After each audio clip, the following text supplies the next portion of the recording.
The deep dive is back, and today we are, we're cutting through the noise to analyze a really fascinating collision. A collision is the right word for it. Yeah, it's this clash between, small town stasis and this just massive, large scale Hollywood chaos. Exactly. We're looking at a story out of Lawrencetown, Georgia, and our sources really detail a narrative where exploiting a true crime past comes back to uh, quite literally haunt the present. We are cracking open what is essentially an unofficial case file. Right. It's focused on the murder of a rising actress, Celia Shaw, and, more importantly, how that single brutal event forced this deeply personal reckoning on everyone involved.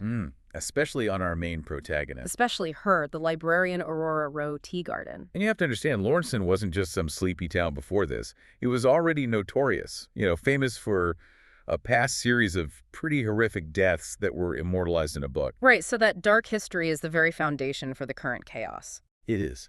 So our mission today really is to extract the critical knowledge nuggets from a story where this huge external pressure, a film production, just shatters a community. And it forces its central figure to abandon a life of carefully constructed grief. Okay, so let's unpack this. We'll start in part one. The quiet life disrupted. Lawrencetown, as you said, is not just a random town. It's carrying the weight of its violent past. A heavyweight. And the book that documented those original murders was called Real Murders. So now, years later, Hollywood comes to town. They want to turn this book into a two-part miniseries, and the working title is a little on the nose. Yeah, Whimsical Murders. They do streamline it eventually to the slightly less gruesome whimsical death. Still pretty grim. It is. But that past context is just so vital because it explains the town's readiness for disruption. I mean, the sources call it an excitement-starved town. So the film crew arrives, and it's an immediate, overwhelming force. An invasion, really. And it's spearheaded by the original true crime writer himself, Robin Crusoe. He's been in L.A. for years, and now he comes back to Georgia, and he's visibly transformed. He's thoroughly Hollywood. So the stage is just perfectly set for a culture clash. A massive one.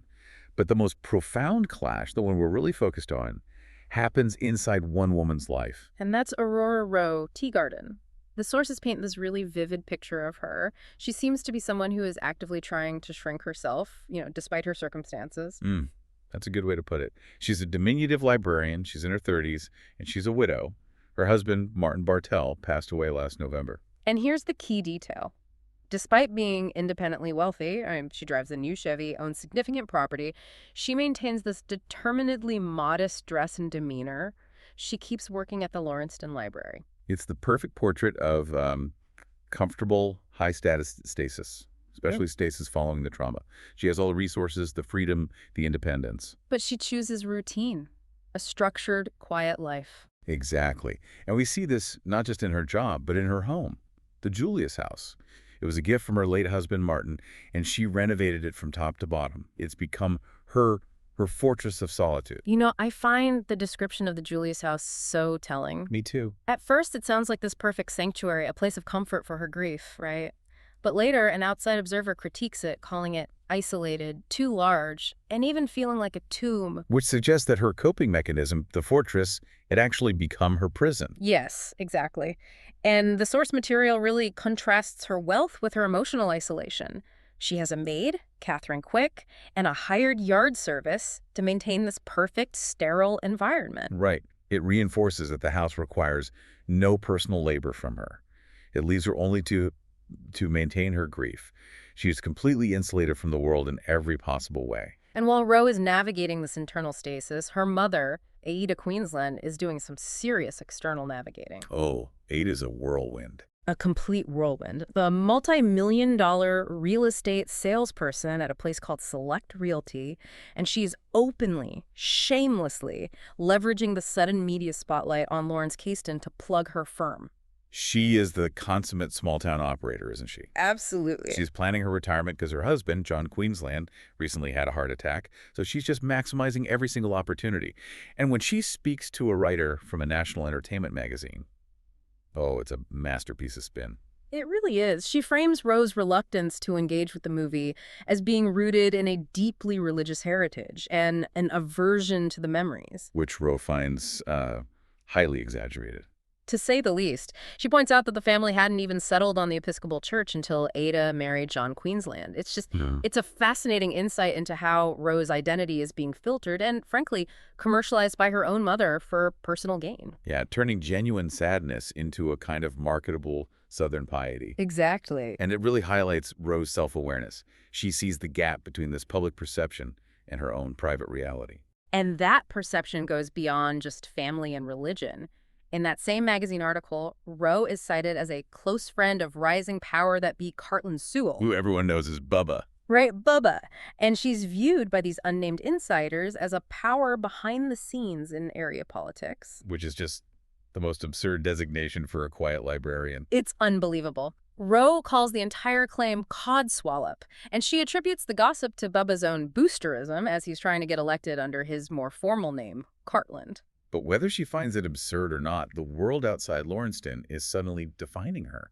By her wealth, by her history, and now by her supposed political clout. It's all just piling on. And it's all these external pressures, the wealth, the gossip, the isolation that are contributing to this fragile emotional landscape that's just waiting to be cracked wide open. And the person who delivers the hammer blow is, of course, Robin Crusoe. Robin's return is the catalyst. He's her former friend, now the successful mystery writer whose book is the whole reason everyone is there. And Roe is instantly opposed to the production. She sees it as just crassly raking up all the horror of those old deaths. It's a fundamental conflict, isn't it? Honoring memory versus exploiting tragedy for profit. Absolutely. And that emotional opposition is immediately compounded by who he has with him, his constant companion, Celia Shaw. The young actress who's playing the Roe character. So Roe is forced to watch this Hollywood representation of herself being created right in front of her eyes, which you can imagine just deepens that instant personal tension. And the status of Robin and Celia's relationship is immediately suspect. Or for sure.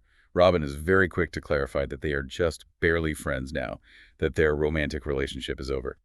He describes Celia as ambitious, saying her priorities changed after she won an Emmy for a guest stint on ER. And that Emmy win is such a great specific detail, right? It is. She won it for playing a sexually addicted med student. Yeah. That detail tells you everything you need to know about her celebrity niche. She's ambitious, young, successful, and just a little bit scandalous. And it informs us about the persona that, as we'll find out, Will Weir is so desperate to preserve later on. That immediately transitions us into part 2.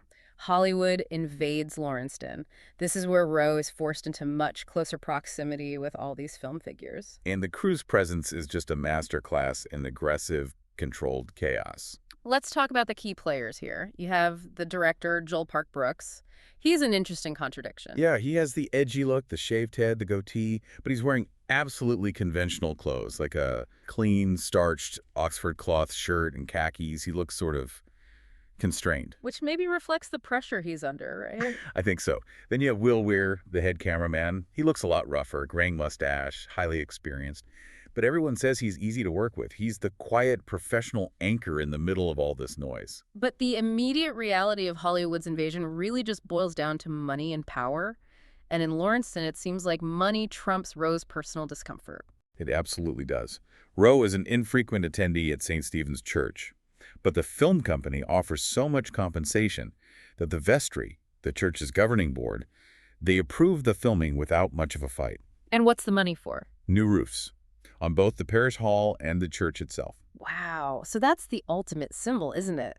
Communal financial benefit completely overriding an individual's moral objection. The church effectively votes for financial democracy, and it defeats Roe's personal desire for quiet respect for the dead. Her power in this small town is revealed to be pretty limited when it's up against shared resources. And as if Roe wasn't dealing with enough external pressure, she has this deeply personal source of hostility right in her own family orbit. Her stepson, Barrett Bartell. Barrett. The sources say he despises her, yet somehow he's been cast in the movie as the character Bankston. And he only visits Roe for one reason. To check on his inheritance, Dad's money. The sources are really clear that Barrett's hostility is rooted in finance. Roe admits she had previously angered him because she forgot to continue the irregular handouts Martin had been giving him. She just Forgot after Martin died. So this financial friction makes Barrett's presence an added layer of just psychological discomfort for Roe. It feels like her personal life is being polluted by this whole production. And this deeply hostile figure ends up playing a crucial role in the central tragedy. So Roe's initial involvement is pretty limited. She's just grudgingly observing the set, this controlled chaos, and she notes the hierarchy writers like Robin are barely tolerated. Right. The real power is with the crew and the director. But her observations soon shift from the mechanics of the set to the really erratic behavior of Celia. She notices two very strange moments. Yeah, first Celia stumbles on the sidewalk, just a moment of clumsiness, but then Roe witnesses Celia raise her voice in this sharp protest, almost slapping the director. And it's followed immediately by this physically visible apology, like a deep lack of control, followed by panic damage control. That's way outside the norm for a professional actress on set. And for you, the listener, you need to flag those behaviors immediately. There are massive clues that go completely unheeded at the time. The next interaction is what the source calls the dinner trap. This is so manipulative. Celia's representative, Meredith Askew, who's an actress herself, hoping to use this connection for her own career, she pleads with Roe to join them for dinner in Atlanta. At a place called Heavenly Barbecue. And the reason she gives is that Celia needs to observe her mannerisms. It's pure manipulation disguised as professional preparation. And Roe grudgingly goes, and she notices that Celia successfully maneuvers Robin to sit right next to her at the restaurant. Which suggests Robin's claim that they were just barely friends might be a convenience, not quite a reality. The observation process itself is just deeply unsettling for Roe. She feels like Celia is openly copying her gestures, her style. She leaves feeling profoundly stolen from, violated even. Like a bad sport just for trying to escape the theft of her own persona. Exactly. And this uncomfortable observation is actually corroborated by Robin. He admits to Roe later that Celia has been acting strangely. She's been absent-minded, forgetting her lines. He says she's possibly going off the tracks. So right before the homicide, you have multiple people, Roe, Robin, probably the director, who have all noticed this pattern of physical and mental distress. The tension is at its absolute breaking point. Which takes us straight into part 3, the homicide scene and the victim's secret. And that tension explodes into violence the very next morning. The time compression here is crucial. Roe gets brought to the courthouse, set by her friend, Angel Youngblood. Angel's a great character, a stuntwoman, former bodyguard. Her husband, Shelby, is a Vietnam vet. She's starting her stunt work on this very film. So Roe is right there, near Celia's trailer, when the assistant director, Mark Chesney, and others realize they can't reach Celia inside. And who is it that finally opens the door? It's the despised stepson, Barrett Bartell. Of course it is. And the sources describe him stumbling out, retching, just gasping, "She's dead in there!" That visceral reaction tells you this is not a gentle death. And the crime scene details confirm the brutality. But more than that, they confirm the premeditation. Celia is found half lying on the couch. Books are tossed around. Her tongue is protruding and bruised. That strongly suggests asphyxiation or strangulation. Right. And there is also a big dent in her forehead. A dent with an immediate specific source. The Emmy Award statue, the symbol of her brief meteoric career, is found on the couch beside her, and its base is not clean. Roe immediately and correctly determines she was murdered. And the layered violence indicates this wasn't a crime of passion. This was a determined, methodical act to ensure the victim was dead. The immediate aftermath is just pure Hollywood chaos mixed with small-town shock. You have Barrett, in shock, making this very public confession.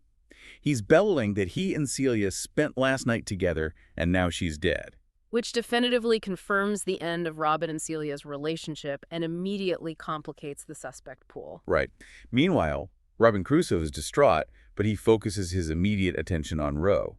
That shows you where his loyalties are already shifting. And the director, Joel Park Brooks, he's just shrieking, demanding the FBI get involved. A classic overreaction that shows his concern is less for Celia and more for the sudden, catastrophic derailment of his high-profile production. We get that amazing detail that crew members are furiously hanging up their cell phones to protect them from the director's wrath. An absurd moment that just shows Hollywood's priorities.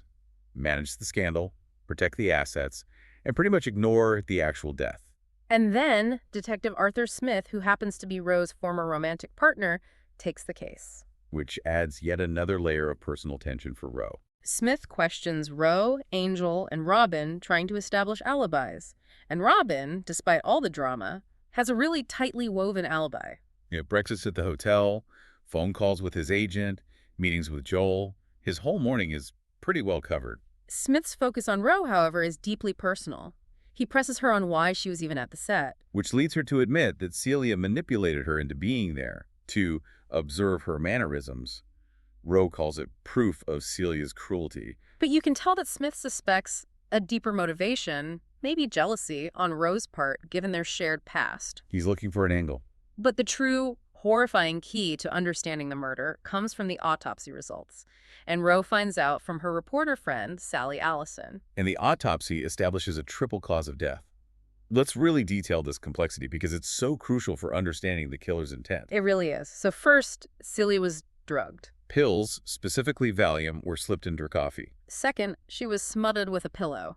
That accounts for the bruised tongue. And third, she suffered blunt force trauma from the Emmy statue. This wasn't one emotional act. This was methodical overkill. It was a plan designed for absolute certainty. And the why behind all that premeditation is the medical bombshell. Celia was at least 30, and she was suffering from Huntington's chorea. This is the ultimate narrative reversal. She wasn't an arrogant, difficult diva. She was a woman facing an inevitable, horrific biological countdown. We should probably spend a moment on Huntington's chorea because in the killer's mind, it immediately justifies their actions. Absolutely. It's a progressive, fatal hereditary disease of the central nervous system. Chorea refers to the jerky, involuntary, uncontrollable body movements. It leads to loss of muscle control, difficulty speaking and swallowing, and, well, eventually reduced mental status and inevitable death. So when Rose saw Celia stumble on the sidewalk, or when Robin saw her forgetting lines and acting erratically, those weren't signs of unprofessional behavior or drug use. They were the early undeniable symptoms of Huntington's manifesting. the disease diagnosis just recontextualizes every single observation Roe made. It does. And the tragic family history just reinforces this awful reality. Celia's mother, Linda Shaw, committed suicide after she received her own diagnosis. So it's an inherited tragedy. At this point, though, the identity of Celia's father is still a mystery. The sources just say he was supposedly in California when Linda died. And that mystery is the hidden variable that's just waiting to detonate the entire case. The sources make it really clear that the sheer horror of this murder, combined with the profound secrets it reveals, acts as a shockwave that fundamentally changes Roe.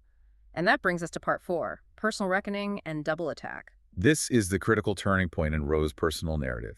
She is literally jarred out of her stultified emotional state, not by therapy or time, but by the chaos and death all around her. And the catalyst for action is a blunt, brutal piece of advice from her friend Angel Youngblood. Angel, the stunt woman and bodyguard, she just tells Roe flat out that her grief is boring. And that her isolated Julius house is nothing more than a tomb. And that kind of brutal honesty, coming at a moment of maximum external disorder, forces Roe to confront her life choices. She has this internal aha moment. She realizes she didn't die with Martin. That sense of emotional paralysis is just instantly broken. She decides immediately, impulsively, to sell the house and move back into town to rejoin life. The isolated fortress must be abandoned. And what's so empowering about this realization is that Roe understands she has the agency to do this instantly. Her solid financial health, being the rich widow, means she can afford to move, she can buy a new house anywhere she wants. It gives her a feeling of blissful independence. Yeah. The wealth that previously insulated her and kept her in her grief now becomes the tool that allows her to actively re-engage with the world. And this emotional renewal directly propels the renewal of her relationship with Robin. They're reconciled, yeah. They're bound together by the chaos and their shared history with the crime and with the victim. Robin is also moving forward. He admits he was deeply disenchanted with Celia, and he confirms he never loved her as deeply as Roe loved Martin. And the physical evidence of their renewed relationship is immediate and very public. Very public. They share a passionate evening, which is described as a sort of shock for Roe after years of widowhood and celibacy. And the result is a highly visible hickey on her neck. The hickey becomes a narrative device in itself, doesn't it? It's the ultimate sign that she is moving on, much to the discreet but knowing observation of her mother the next day. But this quick return to happiness and life, it attracts immediate violent blowback. The stalker threat. It manifests with this anonymous hate mail delivered to the Lawrencetown Library. It reads, "You whore, she's not even buried, and you're after her boyfriend." It's crude, violent, and clearly from someone obsessed with Robin Crusoe. Detective Arthur Smith is immediately alerted, and here is where the danger gets, codified. Smith warns Roe to stay away from Robin Crusoe. He pointedly connects the dots. He notes that Celia was smothered. And Roe just received a nasty, threatening letter. He sees a violent pattern developing around Robin. And the threat escalates from words to physical violence the very next day. In the library parking lot, in broad daylight, Roe is shoved down by an assailant wearing perfume. Right, causing bruising to her face and destroying the flowers Robin had sent her. And Roe later confirms the attacker was a woman, based on that specific heavy perfume scent. This is the first tangible evidence of a secondary threat, completely independent of the murder itself. Meanwhile, Lawrence Rayston's quiet normalcy is just collapsing under the pressure of all these hidden identities. Roe notices that Patricia Bledsoe, Sam Clerick's ultra-composed anti-contraction secretary at the library. that's her. She's acting increasingly bizarre, asking about the media, the film schedule. And then Patricia vanishes, without a trace. She leaves behind her keys and cash for the next month's rent. It suggests a sudden, pre-planned flight rooted in paranoia. She didn't just quit, she disappeared. And the connection, fittingly, is made through the library itself. Roe finds a library book Celia had checked out for research on her next film, The 70s Bombers, a book about violence in the hippie era. And Roe and Robin are looking through the pages, and they find a picture that looks exactly like Patricia. That's the big aha moment. It is. Patricia Bledsoe is identified as Anita Defarge, a former left-wing bomb maker running from her past. The ultra-conventional, grammatically rigid secretary was secretly a radical fugitive. And here's the wonderful, sort of soapy, deeply human detail that just breaks the serious narrative for a moment. It's great. Roe and her friend Perry Allison realize that Sam Clerick Roe's boss, the epitome of Lawrence Buson's straight-laced establishment, is secretly in love with Patricia Nita. Can we just pause on that for a second? Please. The conventional library director, completely smitten with the African-American anti-contraction secretary, who happens to be a former domestic terrorist, a left-wing bomb maker. It demonstrates that absolutely no one in this small, quiet southern town is who they appear to be. Every single life holds a shocking hidden secret. That is the ultimate proof that the town's facade of quiet, conservative life is just a thin veneer. It also sets up Anita Defarge as a potential, albeit very dangerous, factor in the violence that's about to come. Right, she's running scared, but she's also highly prepared and resourceful. Which is key. And this layering of secrets and rising threats drives Rose straight into part 5, the final confrontation and the dual homicides. The chaos is just accelerating all her life changes. The pace of change is terrifying. Rose isolated Julia's house sells almost instantly. The buyer needs it now. It's a domino situation. So she has to move fast. She quickly purchases a new home on Andrews Street in town, a place with red tile floors and a fenced backyard, which really symbolizes her return to life and, hopefully, security. But the violence catches up with her before she's even fully settled, and the real killer's identity is revealed. And it's not Barrett, it's not Robin. It's Will Weir, the quiet, experienced head cameraman, the supposed anchor of the film crew. Will Weir calls Roe. He's desperately seeking a letter he had hidden in one of the books that the assistant director, Mark Chesney, had returned to the library. So this single hidden piece of paper holds the key to the entire mystery, and Will is willing to risk everything to get it back. And the revelation is profound. Will Weir is Celia Shaw's biological father. Wow. Celia's mother, Linda, had given Will the letter to be delivered when Celia turned 29, confessing that Will was the father and that she had Huntington's. So this just recontextualizes Will's entire life and his motive. Completely. He reveals that he had helped Linda kill herself years ago when her disease progressed to the point of agony.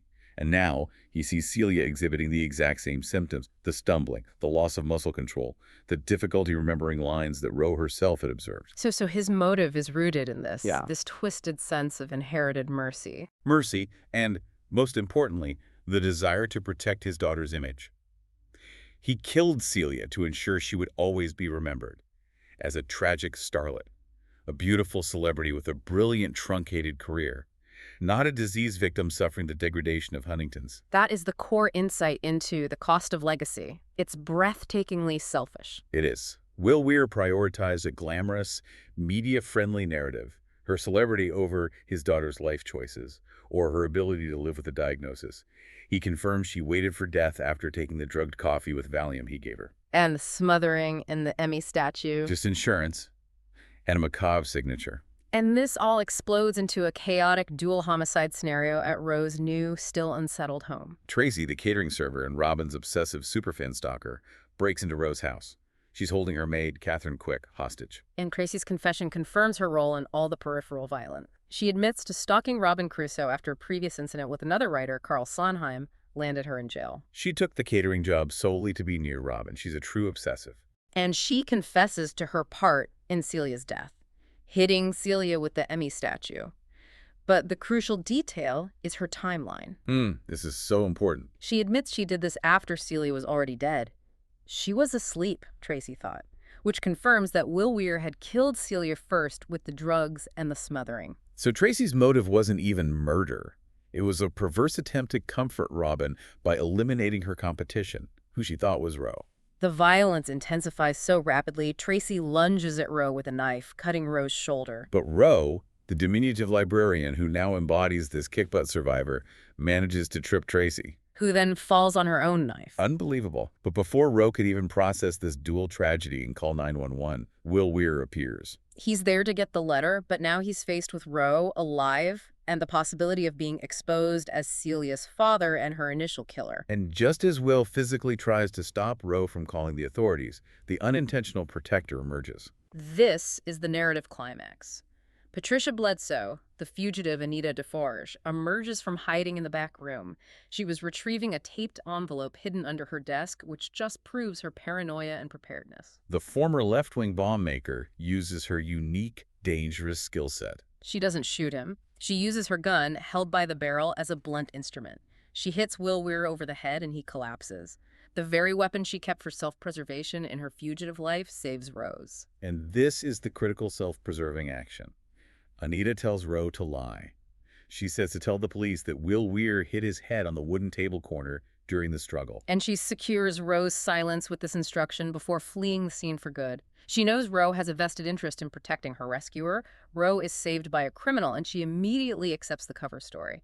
This massive moral choice is the anchor of the whole resolution. Which leads us into part 6. Moving on. The consequences are swift and tragic for the perpetrators. Will Weir dies 4 days later from the head wound, and Roe's multiple bruises and injuries from Tracy's parking lot attack and the final struggle provide graphic, undeniable evidence that supports her account of being attacked by Weir. It successfully masks Anita's decisive intervention. And Roe successfully moves into the Andrews Street house, beginning her recovery and her emotional revitalization. The sources note she is no longer pitiful, but has become a kick-butt-rich widow. The traumatic events cemented a massive positive shift in her identity. The relationship with Robin also solidifies very quickly, rooted in their shared survival and chaos. Robin moves to Lawrencetown, finds a small house on Oak Street. And Roe notes the most important detail about his character. Robin realized identifying Anita Defarge was not Roe's priority, and he never asked questions about the missing secretary. And she says, "I like that in a man." Which is such a subtle but profound sign of trust and partnership. He accepts her silence and her complicity in the cover-up. He recognizes that necessity and gratitude dictated her actions. He accepts the new, darker, but much more vital version of Roe. Exactly. So that brings us to our final distilled knowledge nuggets from this deep dive. We've seen a tremendous amount of complexity driven by personal narrative and tragic inheritance. Our first nugget has to be the cost of legacy. We established that the core killer, Will Weir, committed this profoundly selfish act disguised as mercy. He killed his daughter not out of malice, but to preserve her as a flawless celebrity narrative. An Emmy-winning tragic starlet, not someone succumbing to the physical and mental degradation of Huntington's. His priority was the media's memory of her, which just shows how external validation can become this monstrous moral imperative. Secondly, we have the unintentional protector. The safety net for Roe came not from the police, but from the fugitive. Patricia Anita Defarge, the library's hyper-conventional secretary, was secretly a former radical bomb maker whose paranoia and preparation ironically made her the perfect person to intervene. Her hidden life and her prepared resources saved Roe's life in those final, desperate moments. It's an incredible twist. And finally, the power of change.